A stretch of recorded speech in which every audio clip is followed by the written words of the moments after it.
you the one I've been waiting for? You might be. I hope so. It's been so many cycles since I was her. Do I even still remember Hope? I wasn't sure you'd ever turn up. The odds just kept getting longer. I guess I've been losing faith, while they've been gaining power. You have to reach me. Everything depends on your survival.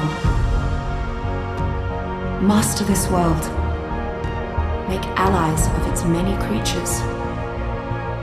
Grow your strength and skill. Explore this place like I did so long ago. Put the pieces together and find me, survivor. You may be the only one who can.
From afar, it's hard to believe that Quetzalcoatlus is one of the largest avians on the island. It shares a similar silhouette with the pteranodon and nests near the absolute highest peaks. Upon closer inspection, though, Quetzalcoatlus is an enormous creature of tremendous power. I find it strange that such a large, imposing beast would be so skittish. Unlike other creatures of its size, it is more likely to flee than fight. I suppose the decision to flee from any trouble keeps the species alive on an island with so many dangerous predators. But then how does it eat enough to sustain its massive size? Tamed Quetzalcoatlus have a very specific role on the island. Too slow to be an efficient local transport and too weak to be an effective warbird. The tribes I have encountered tend to employ it as a mass carrier. Quetzalcoatlus is primarily used by these masters of the skies to safely carry vast quantities of supplies, creatures, and human cargo from one base to another without tiring. Utahraptor prime is an incredibly aggressive subspecies of Utahraptor found on the island. It tends to travel in small hunting packs, attacking smaller prey with its sharp teeth and enlarged foreclaws. When hunting in packs, the pack leader can vocalize a signal that acts as a battle cry. Be prepared to run or fight if you hear the call of the Utahraptor. The pack will repeat the calls and attack with much greater intensity. One of the faster creatures on the island, Utahraptor often uses their pack numbers to their advantage by swarming around their prey before it can react. The large curved talon on the second toe of this subspecies seems particularly suited for dealing significant damage. Utah raptor prime usually kill its prey with numerous slashing and biting attacks in rapid sequence. What the Utah raptor lacks in size, it makes up for in ingenuity. Rather than chase down smaller creatures, Utah raptor will pounce and pin its prey to the ground rather than chasing it around. Despite its normally aggressive nature, Utah raptors have become one of the primary combat mounts for roaming bands of raiders, as well as scouts for larger collectives. Those who ride Utah raptor claim they are difficult to tame, but then fiercely loyal. As a carnivore, once tamed, they require a steady stream of meat to sustain. Once your fall is complete, stay close to the sanctuaries. Within them, small pockets of life still flourish in an otherwise barren garden. Beyond their spheres of influence, you will find an endless sea of decay, ruled by shadows and death. The first of these centuries is the Great City. Though it is no longer a metropolis, a jungle blooms in its place, and you may find a modicum of shelter within its crumbling walls. The others will be more familiar to you, if only for the towers you'll find at their center. Those are the source of their power, the obelisks. They are not quite the same as the ones you're familiar with, not quite as advanced, but that's to be expected. They're an older model, precursors, or more aptly, prototypes. I am perplexed. Even with an expanded number of test subjects, I just cannot find the passion that I once had for my research. I truly thought that my recent adventure had lit a fire in my belly, but I constantly find myself losing focus. Confound it all. Perhaps said adventure itself is the problem. Thinking about it, I am always eager to discuss the obelisks and the artifacts I found with my assistants, even when I'm not in the mood for research. There is a certain allure to them that I cannot describe, something that causes my thoughts to drift in their direction, like the pull of a strong tide. But it could simply be a passing fancy. I must give myself more time. The wondrous properties of the flora on this island will never cease to amaze me. If I'd told my colleagues in London that I could create a concoction capable of erasing someone's memories, I'd be laughed out of the room and never invited to tea again. Yet here it sits, my mind wipe tonic. As usual, I've had tribal leaders grovelling at the gates of Rockwell Manor just for the tiniest of samples, and for the recipe, oh, the bounties I've been offered. I'm not interested in their riches, though. I have their protection, supplies for my studies, and all the time in the world. What more could I ask for?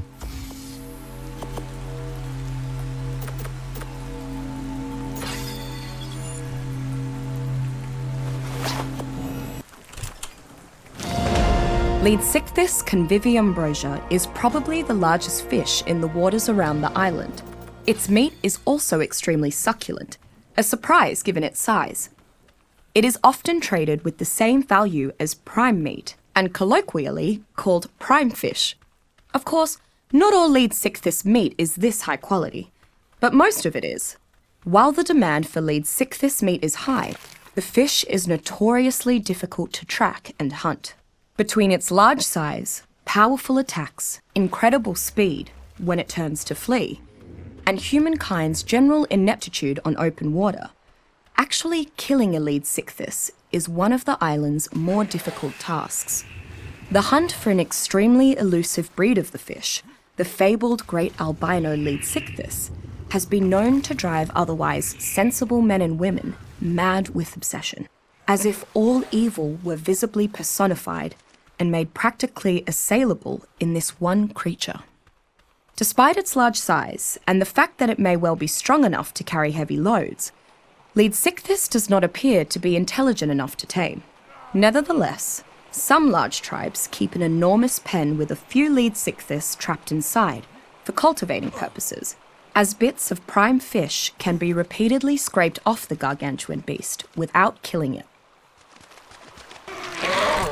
Pachyrhinosaurus midisora is a medium-sized herbivore, found almost everywhere but the island's mountains. It is generally calm and ignores all other nearby creatures unless it is attacked. Pachyrhinosaurus possesses a particularly unique survival skill. When threatened, its massive nasal boss releases a chemical into the air that calms other nearby creatures, making them less likely to attack it.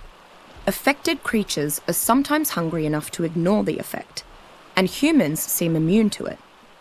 Conversely, it can seemingly invert this phenomenon at will and coerce creatures into attacking it. Pachyrhinosaurus is an excellent starting mount for anyone new to taming. It is fairly easy to train, can carry enough to be a simple pack animal, and is not as deadly as some of the larger herbivores. Additionally, Pachyrhinosaurus can release its unique chemical on command to protect itself and its rider from nearby predators, or draw attention if desired, making it a potential lifesaver in a pinch. I never thought this island was normal exactly. I mean, there are giant obelisks floating in the sky for Pete's sake. Not to mention that cave I found, which hid a platform similar to those found at the base of said obelisks. Well, similar except for those oddly shaped holes that were carved into its podium. I guess I just didn't care about all that. So long as I had my beautiful, unique, and untainted ecosystem to study, I was happy. But now...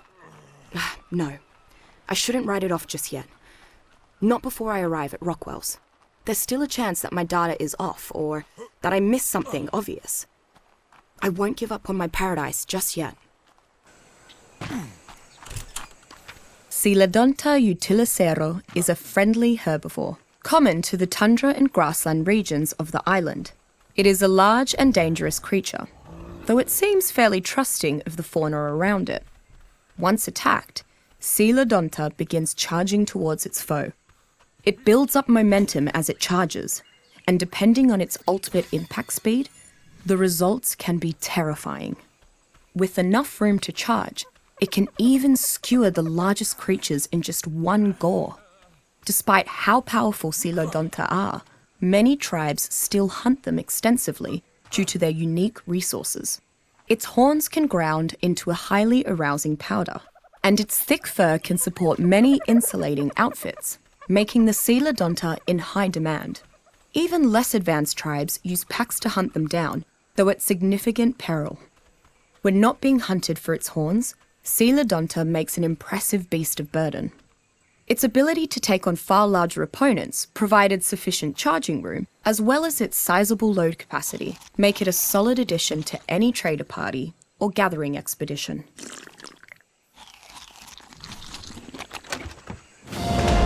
The latest Broth of Enlightenment trials have concluded, and as expected, I am disappointed in the results. Though the primates I tested it on showed increased aptitude for learning, I do not believe any of them have truly ascended to a higher level of intelligence. Well, bugger the little blighters, I say.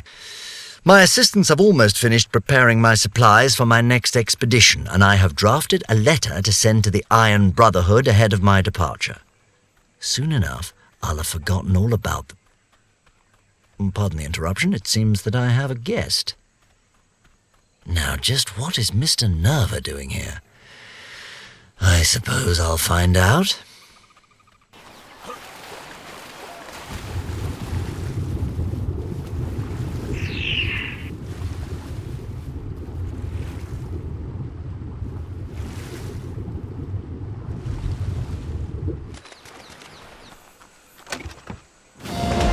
I have always tried to maintain a strict neutrality when it comes to tribal matters, but then again, I have never had an offer this tempting from someone as respectable as Mr. Nerva. Not only has he offered to provide me with test subjects, but he has also expressed a mutual interest in investigating the obelisks. All he asks from me is that I provide him with reliable counsel. I would trust few tribes to be able to make good on such promises, but Mr. Nerva's new legion is perhaps the most powerful tribe on the island. Indeed, if they maintain their current trajectory, they may be the only powerful tribe on the island. His offer is worth considering, at the very least.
Oh.